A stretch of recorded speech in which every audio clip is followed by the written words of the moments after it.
Terima kasih Anda masih bersama kami. Bagi Anda yang baru saja bergabung, kami hadirkan kembali 3 berita utama hari ini. Ribuan rumah di 5 kecamatan di Kabupaten Deli Serdang terendam banjir. Video pelajar menendang seorang wanita lansia di Kabupaten Tapanuli Selatan menjadi perbincangan di masyarakat.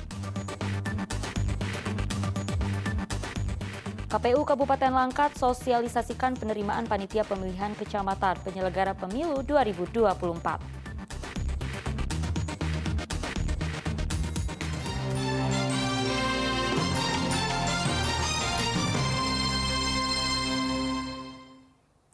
Keluarga dan kerabat terduga bandar narkoba yang tewas ditembak polisi dari Satuan Narkoba Polres Pelabuhan Belawan menggelar unjuk rasa di depan Mapolres Pelabuhan Belawan, Kota Medan. Mereka meminta Kapolres mengusut tuntas kasus penembakan tersebut.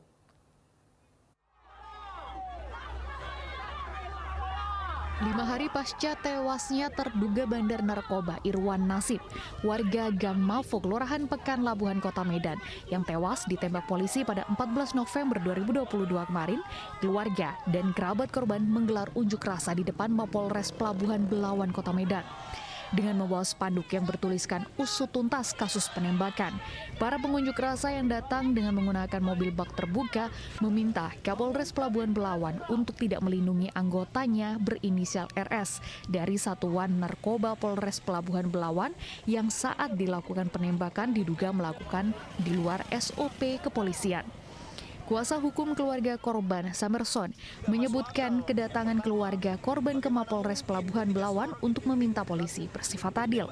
Penembakan secara brutal, kan tidak, semua ada aturannya. Nah, oleh karena itu tidak masuk akal. Yang pertama, bagaimana mungkin ketika seorang dipiting lalu tiba-tiba ditembak di leher.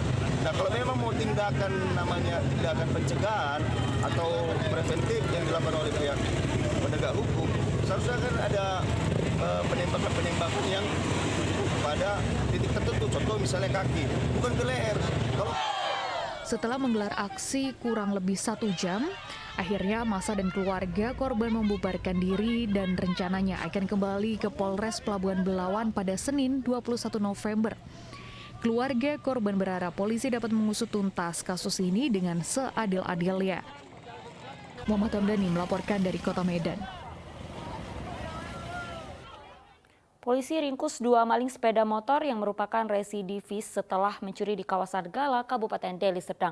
Polisi juga menemukan bungkusan sabu-sabu yang telah dikonsumsi pelaku. Sebuah rumah di kawasan Desa Timbang Deli, Kecamatan Galang, Kabupaten Deli Serdang dibobol maling pada Jumat pekan lalu. Pemilik rumah kehilangan 2 unit sepeda motor. Usai mendapat laporan, petugas Jatanras Satreskrim Polresta Deli Serdang segera memburu pelaku. Kedua pelaku adalah residivis. Usai melakukan pencurian, pelaku menjual barang bukti curian kepada penadah di kawasan Galang, Kabupaten Deli Serdang.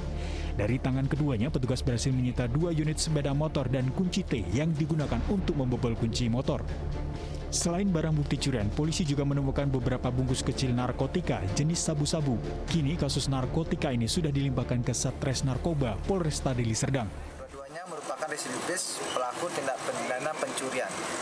Jadi kita berhasil mengungkap kedua pelaku ini berdasarkan laporan polisi yang kami terima, di mana pada saat kami amankan ditemukan 2 unit sepeda motor hasil curian dan juga alat yang digunakan berupa pisau, obeng, tang, dan dalam penangkapan kami juga menemukan beberapa bungkus kecil yang diduga narkotika jenis sabu yang mana sudah kami limpahkan ke Sat Narkoba untuk diproses lebih lanjut.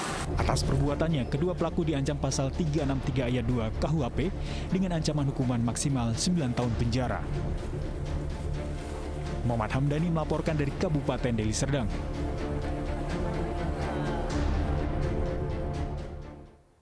Proses persidangan kasus kerangkeng manusia milik Bupati Langkat nonaktif kembali digelar di Pengadilan Negeri Stabat Kabupaten Langkat.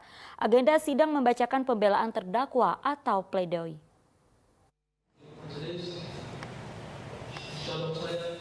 Sidang kasus kerangkeng manusia milik Bupati Langkat nonaktif terbit rencana Parangin-Angin kembali digelar di Pengadilan Negeri Stabat Kabupaten Langkat. Sidang kali ini beragendakan pembelaan atau pledoi dalam perkara meninggalnya Saryanto Ginting dengan terdakwa Dewa Parangin-Angin dan Hendra Surbakti, serta perkara meninggalnya Abdul Aidik Isnur alias Bedul dengan terdakwa Iskandar dan Hermanto Sitepu. Dalam sidang kali ini, penasihat hukum para terdakwa membacakan pembelaan atau pledoi di depan majelis hakim yang diketuai oleh Halida Rahardini dan jaksa penuntut umum. Setelah pledoi dibacakan penasihat hukum, majelis hakim mempersilahkan terdakwa untuk menyampaikan pembelaan. Saat pembacaan pledoi, salah satu terdakwa Dewa Parangin-Angin yang merupakan anak kandung dari Bupati Langkat nonaktif terbit rencana Parangin-Angin di depan majelis hakim bermohon kepada majelis hakim agar diberikan keadilan. Terdakwa mengatakan dari keterangan saksi di persidangan, tidak ada satupun saksi yang mengatakan kalau dirinya ikut melakukan pembunuhan terhadap korban Saryanto Ginting, bahkan saat kejadian dia ikut menolong korban dan berusaha menyelamatkannya dengan membawa ke rumah sakit. Bahwa ada perbedaan antara keterangan-keterangan saksi, barang bukti yang dihadirkan, termasuk jaksa sendiri ragu untuk membuktikan dakwaannya dan tuntutannya.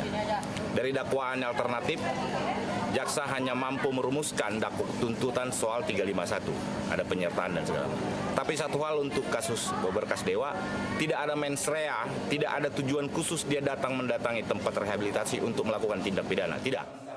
Sementara pembacaan pledoi ini, jaksa penuntut umum belum berkenan memberikan keterangan. Persidangan kasus kerangkeng manusia milik Bupati Langkat nonaktif akan dilanjutkan pada Selasa depan dengan agenda mendengarkan jawaban dari jaksa penuntut umum atau 2 perkara dengan jumlah terdakwa sebanyak 4 orang. Muhammad Hamdani melaporkan dari Kabupaten Langkat. Ya, informasi lainnya, Komisi Pemilihan Umum Kabupaten Langkat menggelar sosialisasi pembentukan badan ad hoc Panitia Pemilihan Kecamatan dan Panitia Pemungutan Suara Penyelenggara Pemilu tahun 2024. Sosialisasi pembentukan badan ad hoc Panitia Pemilihan Kecamatan PPK dan Panitia Pemungutan Suara PPS Penyelenggara Pemilu tahun 2024 serta aplikasi Si-Akba digelar pada Senin pagi. Kegiatan ini bertujuan memberikan informasi lebih luas kepada masyarakat yang ingin mendaftar menjadi PPK dan PPS Pemilu 2024. Pendaftaran PPK Pemilu 2024 dilaksanakan mulai 20 hingga 29 November 2022. Bagi warga Kabupaten Langkat yang sudah pernah menjadi anggota PPK, diperbolehkan kembali mendaftarkan diri. Kita menggunakan aplikasi namanya.